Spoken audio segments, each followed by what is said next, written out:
Nama Mia Sara sekali lagi jadi sebutan bila dia dilihat semakin lantang bersuara selepas kontroversinya dengan Puteri Balqis kembali hangat diperkatakan.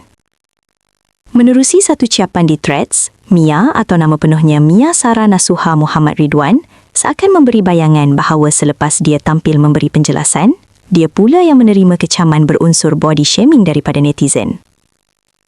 Dalam nada yang sinis tetapi terkawal, Mia menyifatkan situasi itu seperti perdebatan yang sudah tiada hujah. Katanya, bila seseorang sudah tidak mampu menjawab dengan fakta, mula mencari ruang menyerang perkara peribadi, seolah-olah seperti kanak-kanak yang kalah dalam perbincangan, lalu cuba menjatuhkan lawan dengan cara lain. Mia yang kini berusia 21 tahun berpendapat, setiap isu sepatutnya ditangani dengan rasional, bukan dengan kemarahan, bukan dengan emosi yang meluap-luap. Menurutnya lagi, apabila seseorang terlalu cepat bercakap dalam keadaan marah, yang terkeluar hanyalah caci maki. Tetapi bila kita memilih untuk tenang dan sabar, barulah fikiran menjadi lebih jelas.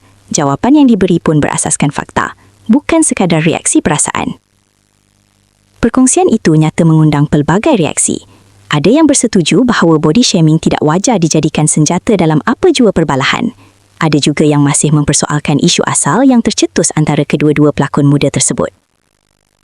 Terdahulu, Puteri Balqis meluahkan rasa bengang dan mendakwa Mia pernah memburukkan dirinya serta ibunya di hadapan orang ramai.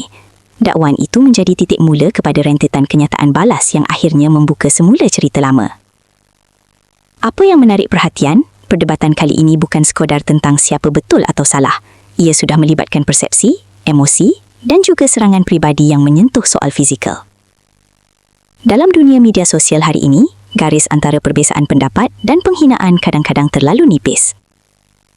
Pada pandangan anda, bila berlaku konflik terbuka seperti ini, adakah wajar netizen campur tangan dengan komen yang menyentuh fizikal? Atau patutkah semuanya dibincangkan secara matang dan tertutup? Kongsikan pendapat anda di ruangan komen. Terima kasih kerana menonton Chua Viral TV. Jangan lupa like, komen dan subscribe untuk terus dapatkan update terkini tentang dunia hiburan Malaysia. Jumpa lagi di video seterusnya. Stay tuned untuk lebih banyak kisah sensasi